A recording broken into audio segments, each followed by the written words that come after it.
ഇന്ന് രാത്രി മിടുക്കന്മാരെക്കാൾ നിന്നെ മുൻപിൽ നിർത്തുന്ന എന്തെങ്കിലും ഒന്ന് ഇന്ന് രാത്രി ഇവിടെ ഉണ്ടെങ്കിൽ അതിൻ്റെ പേരാ കൃപ. പലർക്കും നേടാൻ പറ്റാത്തത് നിനക്ക് കാണണമെങ്കിൽ ഒറ്റ കാര്യമേ ഉള്ളൂ, അതാ കൃപ.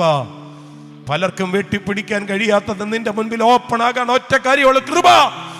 ഇന്ന് രാത്രി ആ കൃപ വെളിപ്പെടണമെങ്കിൽ വ്യർത്ഥമായി ഉറക്കെ വിളിക്കുകയാണ്, യേശുവേ, ദാവീദ് പുത്ര, എന്നോട് കരുണ തോന്നണമേ.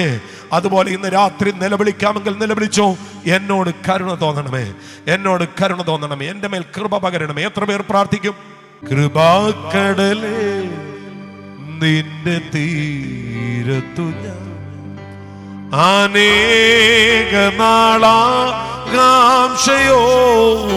നിന്നെ മടങ്ങി